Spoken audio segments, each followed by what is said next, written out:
श्री कृष्णं वंदे जगद्गुरुम् इदं श्री सद्गुरुवे नमः। वाङ्मय नंबर 4 साधना पद्धतियों का ज्ञान और विज्ञान ऑडियो नंबर 37।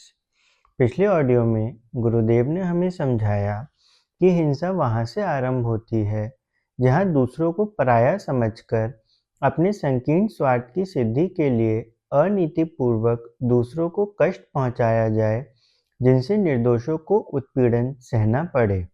हिंसा मात्र शारीरिक आघात तक ही सीमित नहीं है, उसका मानसिक आघात भी एक पक्ष है। साथ ही सत्य के बारे में समझाते हुए गुरुदेव कहते हैं कि इस एक व्रत के पालन करते रहने पर अन्य सब व्रत भी सध जाते हैं, इसलिए धर्म का मूल सत्य को माना गया है। सत्य का तात्पर्य तथ्य से है।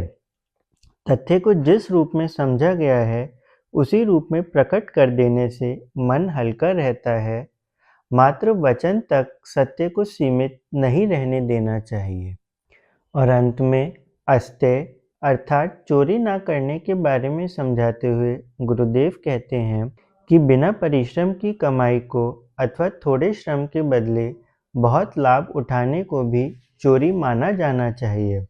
कर्तव्यों और उत्तरदायित्वों में कटौती करना, उपेक्षा बरतना, यह नैतिक चोरी है। और साथ ही यह भी समझाया कि समाज की प्रगति में सहयोग ना देकर मात्र अपने ही संकीर्ण स्वार्थ साधन में लगे रहना, इसे भी चोरी का ही एक तरीका माना जा सकता है। अब क्रमशः आगे। ब्रह्मचर्य शारीरिक ही नहीं, मानसिक भी। ब्रह्मचर्य का लौकिक अर्थ है अविवाहित। अविवाहित रहना अच्छा है, इससे जीवनी शक्ति का शरण रुकता है। शरीर का समुचित परिपोषण होने में दृढ़ता परिपक्व होती है। रोगों से जूझने और उन्हें परास्त करने की क्षमता का भंडार भरा रहता है। सुंदरता सुस्थिर रहती है। स्त्री बच्चों की जिम्मेदारी ना रहने अपना समय, श्रम, मनोयोग और साधन दूसरे अधिक उपयोगी कामों में लगा सकने का अवसर मिलता है। गृहस्थ की अनेकानेक समस्याओं का झंझट बचता है। अधिक अध्ययन करने, पुण्य कमाने, तीर्थ यात्रा जैसे परिभ्रमण पर निकलने की गुंजाइश रहती है। ब्रह्मचारी दीर्घजीवी भी होते हैं। उपरोक्त सभी लाभों पर विचार करने पर वे शारीरिक एवं लौकिक ही प्रतीत होते हैं। उनकी संगति ब्रह्मपरायण होने के साथ कैसे जुटे? जब ब्रह्मचर्य का शब्दार्थ होता है ब्रह्मा को आचरण में समाविष्ट करना, ब्रह्मा को चर जाना। गाय घास चरती है और उसको दूध में बदल देती है। ऐसा कुछ ब्रह्मचर्य में भी होना चाहिए। उस विद्या को अपनाने पर व्यक्ति को ब्राह्मी स्थिति प्राप्त करनी चाहिए। ब्रह्म निर्वाह के ब्रह्म दर्शन के समीप पहुंचना चाहिए, पर वैसा होते देखा नहीं जाता। ब्रह्मचारी का शारीरिक शरण भर रुकता है, उसके पास बलिष्ठता की पूंजी भर जमा होती है। कई बार तो वह लाभ भी पूरी तरह मिलता नहीं देखा जाता। विधवाएं और विधुर प्रत्यक्षतः ब्रह्मचारी ही रहते हैं। कुरूप और दरिद्री को भी विवाह का संयोग नहीं मिलता। तथाकथित साधु संत भी सामाजिक मर्यादा के कारण विवाह नहीं कर सकते। इतने पर भी देखा गया है कि इस प्रकार अविवाहित रहने वालों में कोई विशेषता दृष्टिगोचर नहीं होती है। न वे शारीरिक दृष्टि से बलिष्ठ होते हैं, न मानसिक दृष्टि से प्रखर। आत्मिक प्रगति के कोई लक्षण भी प्रतीत नहीं होते। इन कारणों को देखते हुए संदेह होता है कि अविवाहित ब्रह्मचारी रहने का कोई प्रतिफल होता भी है या नहीं। सामान्यतः शारीरिक लाभ तो होना ही चाहिए। शक्तियों का शरण रुकने में उसकी पूंजी तो जमा दिखनी ही चाहिए, पर होता उससे भिन्न है। वैज्ञानिक सर्वेक्षण से यह निष्कर्ष निकलता है कि अविवाहितों की तुलना में विवाहित अधिक निरोग रहते हैं और अधिक दीर्घजीवी होते हैं। इस उल्टे परिणाम को देखते हुए असमंजस होता है कि शास्त्रकारों ने ब्रह्मचर्य का महत्व गाया बताया है, वह अलंकारिक ही तो नहीं है। उस प्रतिपादन में यथार्थता समाहित है भी या नहीं। तथ्यतः ब्रह्मचर्य की प्रधान भूमिका मानसिक है। अध्यात्म उच्च स्तरीय मनोविज्ञान ही है। जब योग के, तप के, साधना के साथ उसे जोड़ा जा रहा हो, तो उस संबंध में इस निष्कर्ष पर पहुंचना चाहिए कि इसके साथ ही ब्रह्मा के साथ संबंध जोड़ने वाला कोई तत्व दर्शन भी जुड़ा होना चाहिए। वस्तुतः ऐसा है भी। पानी का स्वभाव नीचे की दिशा में ढलकने का है, पर यदि उसे ऊपर की ओर ऊंचा चढ़ाना हो, तो उसके लिए विशेष स्तर के प्रयत्न होने चाहिए।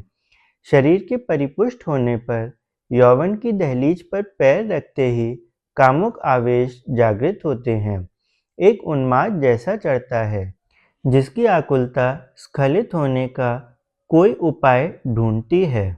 सीधा मार्ग नहीं मिलता तो औंधा तिरछा तरीका अपनाती है। इस कारण वीर्य रक्षा का लाभ भी नहीं मिल पाता। फिर ब्रह्मपरायण होने का लाभ मिलेगा ही कैसे?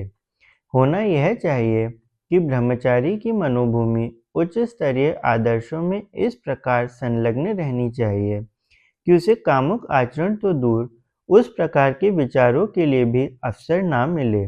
प्रवाह को रोक देने के लिए मजबूत बांध बांधने चाहिए। यह मानसिक बांध साधनात्मक मनोयोग भी हो सकता है और परमार्थ परायण सेवा साधना के प्रति प्रबल उत्साह और प्रवाह इसी प्रकार मोड़ा जा सकता है। आदर्शवादी तत्परता ऐसी होनी चाहिए कि हर समय उच्च स्तरीय चिंतन में ही मन रमा रहे, परमार्थ स्तर की योजनाएं ही बनती रहें।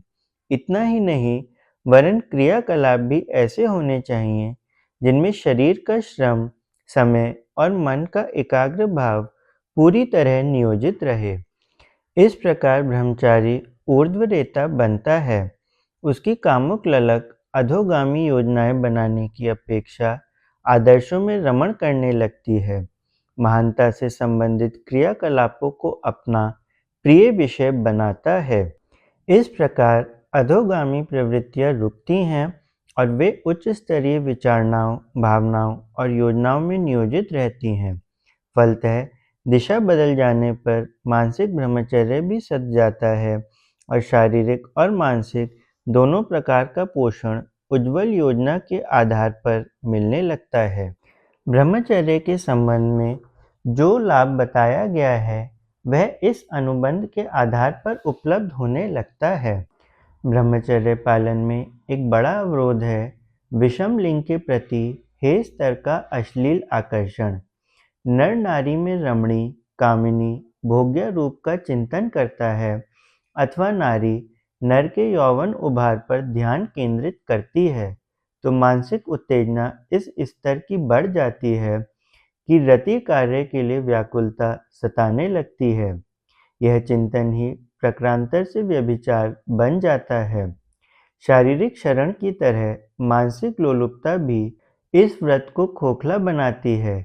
शारीरिक पात को किसी प्रकार रोका भी जा सके, तो मानसिक अश्लीलता समूचे मन क्षेत्र को मत डालती है और उस आग में ओज की बहुमूल्य संपदा जलने लगती है।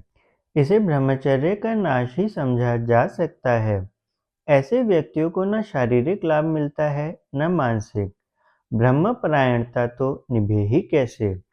ब्रह्मचर्य पालन के लिए इंद्रिय निग्रह से भी अधिक आवश्यक मनोनिग्रह है। मन को अश्लील चिंतन से रोकने का एक ही उपाय है विपरीत लिंग पक्ष के प्रति पवित्रता का समावेश किया जाए। नर नारी को आयु के अनुसार पुत्री, भगिनी एवं माता के समान समझे। कल्पना क्षेत्र में भी प्रत्येक नारी को इसी पवित्र बंधन में बांधे और उसे अपनी सगी रिश्ते में पवित्र लगने वाली दृष्टि से मान्यता दे। यही बात नारी के संबंध में भी है। उसे भी पुरुष मात्र को पुत्र, भाई या पिता की तरह मान्यता देनी चाहिए और पवित्रतम संबंध में सुदृढ़ रखने की व्रतशीलता अपनानी चाहिए। एक ही परिवार में सभी आयु के लोग रहते हैं, उसमें से कई तो युवक युवती भी होते हैं। इतने पर भी उनमें से परस्पर कोई दुर्भाव नहीं उभरते और ना अनैतिक आचरण बन पड़ते हैं। यह मानसिक स्थिति का अंतर है। परायापन आते ही पवित्रता की दीवार ढह जाती है और युवक-युवती आयु का चिंतन उभरते ही अनाचार के भाव उठने लगते हैं। शारीरिक पापों की तरह मानसिक पाप भी होते हैं। किसी पर प्रत्यक्ष आक्रमण भले ही न बन पड़े, पर उसे क्षति पहुंचाने की मानसिक योजना बनती रहे, क्रोध उभरता रहे, तो इतने से भी वह मानसिक पाप अपना प्रभाव उत्पन्न करेगा, शारीरिक एवं मानसिक विक्षेप उत्पन्न करेगा, आदि व्याधियों को जन्म देगा। इसी प्रकार कामुक चिंतन के बारे में भी समझा जाना चाहिए। वह भी व्यभिचार की तरह अपना कुप्रभाव छोड़ता है। शारीरिक रस को नष्ट होने से भले ही बचा लिया जाए, पर मानसिक विनाश तो निश्चित रूप से होगा। मानसिक रूप से व्यभिचारी और शरीर क्षेत्र के ब्रह्मचारी उन समस्त लाभों से वंचित रहते हैं जो ब्रह्मचर्य की महिमा महत्ता के संबंध में बताए गए हैं। पूंजी को रोककर ना रखें। प्रकृति का एक सुनिश्चित प्रवाह क्रम है। एक क्षण के लिए भी वह किसी को एक स्थिति में रहने नहीं देती। अणु परमाणु घटकों से लेकर ग्रह नक्षत्रों तक सभी को निरंतर गतिशील रहना पड़ता है। हवा सभी को हिलाती डुलाती रहती है। रक्त संचार और श्वास प्रश्वास का क्रम अंग प्रत्यंगों को गतिशील रहने के लिए बाधित करते हैं। नदी नाले का प्रवाह बहता रहता है। अन्न उपजता, आहार बनता और बाद में खाद बनकर नए सिरे से उपजने की तैयारी करता है। शरीर जन्मते, बढ़ते, ढलते और मृत्यु मुख में चले जाते हैं। सूर्य चंद्र उदित होते, प्रकाश देते और अस्ताचल की गोद में चले जाते हैं। यह भ्रमण क्रम ही चेतना का, शरीर का सुनिश्चित क्रम है। यदि उनमें कहीं गतिरोध खड़ा हो तो समझना चाहिए कि वह तंत्र बिखेरने जा रहा है। धन की भी यही गति रहनी चाहिए। प्रगति इसी का नाम है। उत्पादन कोई कितना ही क्यों ना करे, पर उसे किसी स्थान विशेष पर संग्रहित नहीं होना चाहिए। व्यक्ति के पास भी उसकी जमाखोरी नहीं होनी चाहिए। कर चोरी, मुनाफा चोरी को अपराध माना गया है। उन्हीं में एक गणना जमाखोरी की भी होती है। शास्त्रकारों ने पंच महापातकों में एक परिग्रह की भी गणना की है। हिंसा, असत्य, चोरी, व्यभिचार के समतुल्य ही परिग्रह को माना गया है। परिग्रह का अर्थ जमाखोरी है। उसे उपार्जन की रोकथाम नहीं समझना चाहिए। कमाने में, उगाने में हर्ज नहीं। वस्तुएं यदि अधिक मात्रा में उपलब्ध होंगी तो ही वे जरूरतमंदों के काम आ सकेंगी। यदि अभाव की स्थिति बनी रहेगी तो उसके कारण कठिनाई सभी को भुगतनी पड़ेगी। व्यवसाय थम जाएगा, क्रय विक्रय का सिलसिला ना चलेगा, छीना झपटी शुरू हो जाएगी। संपन्न की सुविधा उठाते और अपने को दरिद्रता में दिन काटते देखकर असामान्यता जन्य ईर्ष्या का उदय होगा और उस आवेश में बड़ों को गिराने का अभियान चल पड़ेगा। ईर्ष्या के साथ द्वेष भी जुड़ा हुआ है। द्वेष मात्र तभी नहीं होता जब किसी को हानि पहुंचाई जाए। उसका एक मनोवैज्ञानिक कारण यह भी है कि पड़ोसी का वैभव दिख पड़े और अपनी स्थिति उससे हीन दिख पड़े तो इसका कारण अपनी असमर्थता, अयोग्यता सोचने के स्थान पर लोग यह अनुमान लगाने लगते हैं कि हमसे कहीं अधिक कमा लेने वाला चोर बेईमान रहा होगा। जिसके प्रति घृणा उपजी उसके लिए द्वेष भी उपजेगा ही। द्वेष के बीज जहाँ भी उगते हैं वहाँ कलह उत्पन्न होता है। विग्रह का कोई न कोई कारण स्वरूप बन ही जाता है। विग्रह में दोनों पक्षों को हानि होती है। समय, श्रम, धन की बर्बादी होती है और अंततः आक्रमण, प्रतिशोध का ऐसा सिलसिला चल पड़ता है जिसका अंत ही नहीं होता। कई बार तो यह पीढ़ी दर पीढ़ी तक भी चलता देखा गया है। इसमें सब प्रकार तबाही ही तबाही है। मनुष्य समुदाय एक परिवार की तरह है। उसका निर्वाह और विवाह परस्पर मिलजुल कर ही होता है। आदान प्रदान के कारण ही एक दूसरे की आवश्यकताएं पूरी कर पाते हैं। किसान गेहूं कमाता है और तेली तेल। दोनों अपनी अपनी कमाई को दाप कर रखें, किसी दूसरे को ना दें, तो उसका परिणाम यह होगा कि दोनों इतनी मात्रा का उपयोग तो कर नहीं सकेंगे। संग्रहित वस्तुएं जगह घेरेंगी और सड़ेंगी। साथ ही जो व्यवसाय क्रम चल सकता था, विनिमय के आधार पर अनेकों का काम चल सकता था, उन सभी को अभावग्रस्त स्थिति में रहना पड़ेगा। एक का संग्रह दूसरे अनेकों के लिए असुविधा का, दरिद्रता का निमित्त कारण बनता है। उचित यह है कि उपार्जित पूंजी को अन्यान्यों के काम आने के लिए आगे बढ़ने दिया जाए, उसे एक स्थान पर रोका ना जाए। परिग्रह वह है जो जेवर, जायदाद, वाहन आदि के ठाट बाट रोकने में पूंजी को मृत प्राय बना देता है। फैशन के नाम पर अंधाधुंध कपड़ों के सेट बनाना, कोठी बंगले खड़े करना, प्रदर्शन के लिए बड़े ठाट बाट थोपना, अंग सज्जा की अनावश्यक वस्तुएं कला के नाम पर एकत्रित करना आदि कामों में जो पूंजी लग जाती है, वह दिन दिन घिसती घटती ही जाती है, वापस तो लौटती ही नहीं। यह स्थिति सामाजिक प्रगति की दृष्टि से नितांत हानिकर है। जेवरों में रुपया फंसाकर उसकी ब्याज से तो वंचित रहना ही पड़ता है। साथ ही उसकी चोर उचक्कों से सुरक्षा की विशेष व्यवस्था भी करनी पड़ती है। दर्शकों का मन ललचाता है और वे वैसी ही सज्जा बनाने के लिए अपराधी कृत्यों पर उतरते हैं। जेवर की टूट फूट होती रहती है, वह घिसता रहता है। मरम्मत में ढेरों पैसा जाता है। मिलावट की चोरी भी हर बार बढ़ती जाती है।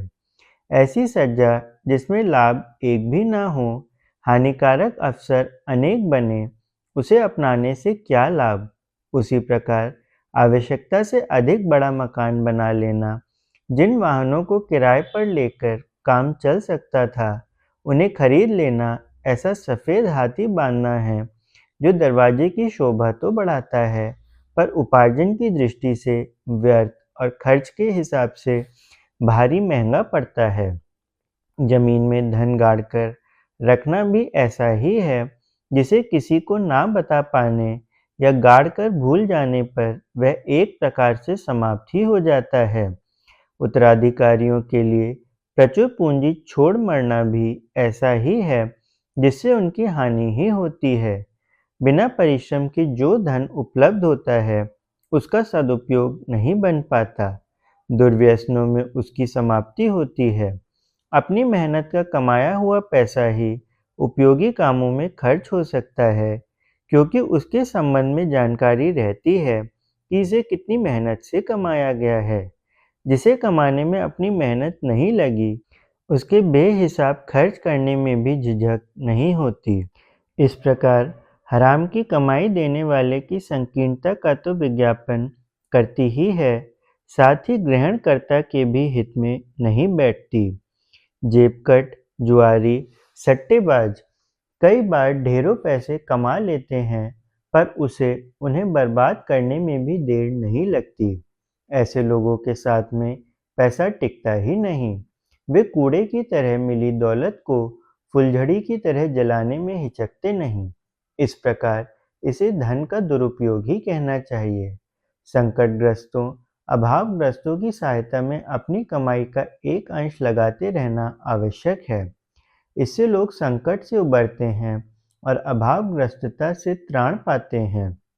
सत्प्रवृत्ति संवर्धन कर सकने वाले अनेक कार्य ऐसे हैं, जिनका संस्थापन संचालन बंद पड़ने से अनेकों का अनेक प्रकार हित साधन होता है। जहाँ संकटापन्न स्थिति हो, वहाँ दान भी दिया जा सकता है, पर अधिक प्रयास इस बात का होना चाहिए कि अधिकों को अधिक काम मिले और इसके लिए जहाँ पूंजी कम पड़ती हो, उसकी आवश्यकता पूरी हो। यह उधार देने और उस कमाई से अपनी पूंजी किस्तों में वापस लेने की व्यवस्था बना देना भी एक प्रकार से पूंजी निवेश है, जिसके पीछे यदि बड़ी ब्याज कमाने का प्रलोभन हो, तो उसे भी दान या सहायता ही कहा जा सकता है। बचत का पूरा ध्यान रखा जाए और उस आधार पर जो संचय बन पड़े उसे रोक रखने के साथ ऐसे लोगों को ऐसे कामों के लिए उपलब्ध कराया जाए जिससे वे अपने आजीविका का चक्र घुमाने के साथ साथ दी हुई पूंजी को भी धीरे धीरे वापस लौटाने की सदाशयता का भी परिचय देते रहें। दान हो या उधार, सहयोग देकर दूसरों को अपने पैरों खड़ा होने की स्थिति तक पहुंचाना निश्चय ही पुण्य परमार्थ है, पर उसको संचयशील, मितव्ययी एवं उदारचेता ही कर सकते हैं। यह बंध तभी पड़ सकता है जब पूंजी का महत्व और उसके सदुपयोग का प्रतिफल सही तरह समझा जाए। इसी को सच्चा अपरिग्रह समझा जाना चाहिए। शुचिता और स्वच्छता। छोटे बच्चे को माता असीम प्यार करती है, पर जब वह टट्टी में सना होता है किंतु गोदी में चढ़ने के लिए रोता मचलता है, तब भी माता उसकी इच्छा पूरी नहीं करती, दूर ही रखती है, रोने की परवाह नहीं करती। जब नहला धुला लेती है, गंदे कपड़े बदल देती है, तब गोदी में उठाती है और पूरा प्यार करती है। भगवान की नीति भी ऐसी ही है।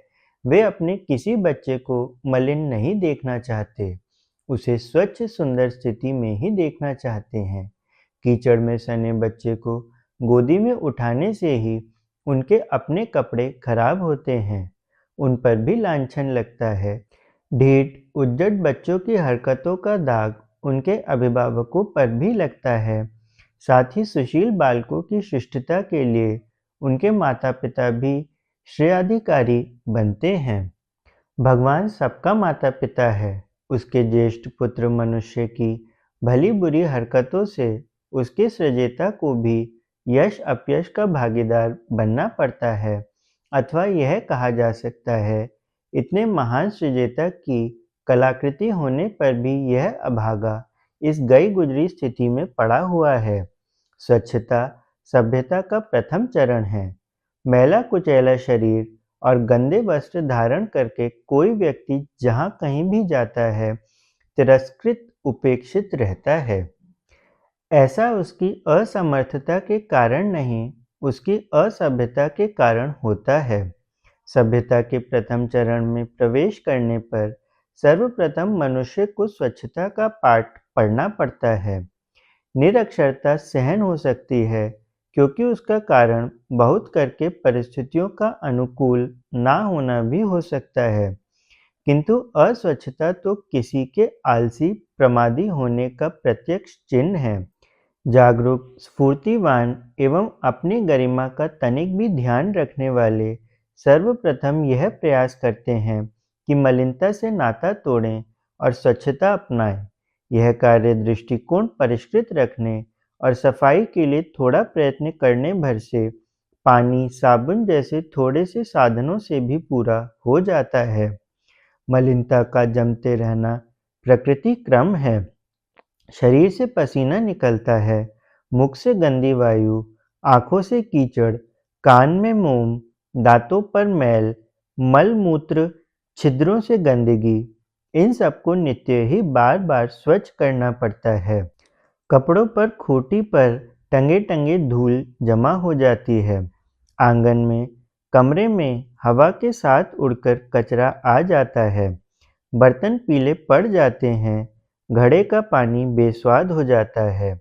जंगलों में पत्ते, कांटे टूट टूट कर सब ओर बिखर जाते हैं। इन सबको हटाकर पगडंडी बनानी पड़ती है और उसकी भी बार बार मरम्मत करनी पड़ती है। यदि यह सब ना कराया जाए तो गंदगी के अवरोध खड़े हो जाएं। पशु जहाँ बांधते हैं वहाँ गोबर के ढेर लग जाएं।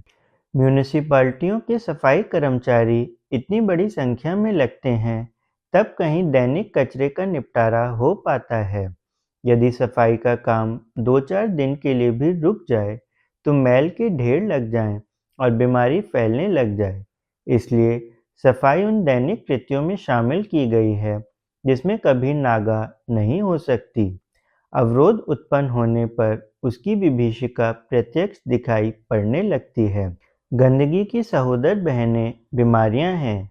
भीतर या बाहर जहां भी कचरा जमा होता है, तुरंत बीमारी के लक्षण उभरने लगते हैं। अन्य कामों की उपेक्षा कुछ समय के लिए सहन भी की जा सकती है, किंतु गंदगी का संगठन भी ध्यान से नहीं उतारा जा सकता। प्रीति भोज होने से पहले यह प्रबंध किया जाता है कि झूठे बर्तनों की सफाई का क्या प्रबंध किया जाएगा। खेत बोने से पहले जमीन को जोतकर कंकड़ पत्थरों से, झाड़ झंकारों से रहित किया जाता है। रंगरेज कपड़े रंगने से पूर्व उनकी धुलाई की व्यवस्था करता है। डॉक्टर इंजेक्शन लगाने के पूर्व सुई को गर्म पानी में खौलता है। रसोई घर में वस्तुओं तथा बर्तनों की सफाई पर पूरा ध्यान रखना होता है। अपने चारों ओर ऐसा वातावरण घिरा रहता है जिसमें दृश्यमान और अदृश्य गंदगी का बाहुल्य छाया रहता है। असावधानी जहाँ भी जरा भी पनपी कि वहीं गंदगी का पदार्पण बढ़ने लगेगा। इसे रोका नहीं जा सकता है, किया इतना जा सकता है कि संभावना के प्रति सतर्कता बरती और रोकथाम की चेष्टा की जाए। यदि कहीं से गंदगी का प्रवेश होने लगे, तो उसका निराकरण फिर कभी के लिए ना छोड़ा जाए, वरन तुरंत ही किया जाए। सुंदरता सुसज्जा के लिए अन्य साधन ना हो तो भी हर्ज नहीं। स्वच्छता अपने आप में सुरुचि का इजहार करती है और सुंदर भी सहज ही लगती है।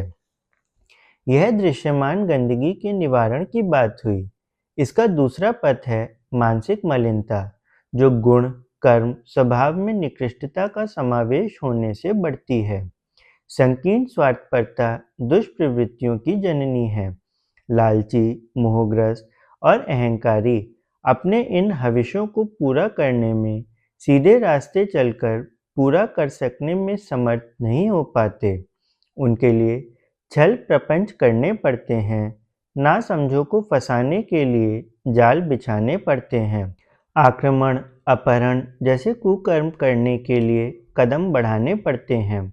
वे कितनी मात्रा में सफल हुए, यह तो चतुरता और अवसर पर निर्भर है, पर प्रवृत्तियों का उद्भव जिस मस्तिष्क से हुआ है, उसमें तो अचिंत्य चिंतन का विषैला धुआं भयंकर घुटन उत्पन्न करने लगता है। इससे वह व्यक्ति स्वयं तो उद्विग्न रहता ही है और अपने समीपवर्ती क्षेत्र में भी कलह कोहराम का वातावरण बनाने लगता है। बुराइयां छूत की बीमारी की तरह एक से दूसरे को लगती हैं और फिर वह विषबेल आगे आगे ही बढ़ती जाती है। पौधों को बढ़ने और फलने फूलने की स्थिति तभी उपलब्ध होती है जब उन्हें खाद पानी समुचित मात्रा में मिलता रहे। व्यक्तित्व के विकास के लिए भी स्वच्छता और शुचिता की आवश्यकता है। बाह्य क्षेत्र की स्वच्छता और अंतरंग की समुचित शुचिता। शुचिता को पवित्रता भी कहते हैं। दोनों के समन्वय को शौच कहा गया है। आत्मिक प्रगति के आकांक्षियों को इन दोनों को ही समुचित मात्रा में संजोना पड़ता है। पूजा अर्चना के समय शरीर, वस्त्र, आसन, पूजा उपकरण आदि सभी संबद्ध वस्तुओं को साफ सुथरी स्थिति में प्रयोग करना पड़ता है। इसी प्रकार मन और अंतःकरण से जिस ज्ञान, कर्म और उपासना के लिए मानस बनाना पड़ता है, उसके लिए मनोभूमि को निर्विकार बनाने की आवश्यकता पड़ती है। यदि कुविचार और दुर्भाव मन में भरे पड़े हैं, तो उस सड़ी गंदगी में ना तो भक्ति भावना के पैर जम सकते हैं और ना भगवान के अवतरण की किसी कृपा किरण का आलोक उदय हुआ परिलक्षित हो सकता है। जिस बर्तन में सड़ी कीचड़ भरी है, उसे खाली किए बिना, साफ किए बिना किसी शुद्ध वस्तु को भरा नहीं जा सकता। इसी प्रकार मलिनता भरे अंतःकरण में देवत्व का प्रवेश पाना और स्थिर रहना संभव नहीं हो सकता। बाह्य क्षेत्र की गंदगी से मन की अप्रसन्नता बढ़ती है और दर्शकों के मन में घृणा उपजती है। इसी प्रकार भीतरी गंदगी किसी के छिपाए नहीं छिपती, और लोगों के मनों की गहराई तक पहुंचकर अपनी वास्तविकता प्रकट करती है और दूर रहकर अपना बचाव करने का संकेत करती है। जिन्हें दूरदर्शिता प्राप्त है, उन्हें वस्तुस्थिति ताड़ने में देर नहीं लगती और वे कषाय कल्मशों से भरे व्यक्तित्व की दुर्गंध पाकर अलग रहने तथा दूर हटने लगते हैं। ऐसा व्यक्ति अविश्वासी बनता है और किसी का स्नेहभाजन नहीं बनता, ना उसके सच्चे मित्र होते हैं और ना सच्चे सहयोगी। एकाकी रहने वाला सदा नीरसता अनुभव करता रहता है। अकेलापन एक गहरा अंधकार है जिसमें अपने आप के अतिरिक्त और कुछ सूझता ही नहीं। आत्मिक प्रगति के लिए आवश्यक चरण दो माने गए हैं: बहिरंग स्वच्छता और अंतरंग शुचिता। इन्हें अपनाए बिना प्रगति की मंजिल रुकी ही रह जाती है। सभी को प्रणाम। 21वीं सदी उज्जवल भविष्य। भारत माता की जय। वंदे मातरम। सभी को प्रणाम। वांग्मय अर्थात साहित्य, शब्द, विचार और भावना का दिव्य संग्रह। युग ऋषि गुरुदेव श्री राम शर्मा आचार्य की इस धरोहर को ऑडियो के रूप में सुनने के लिए चैनल को लाइक करें, सब्सक्राइब करें और नोटिफिकेशन ऑन करें। गुरुवाणी को जन जन तक पहुँचाएं। हृदय से धन्यवाद।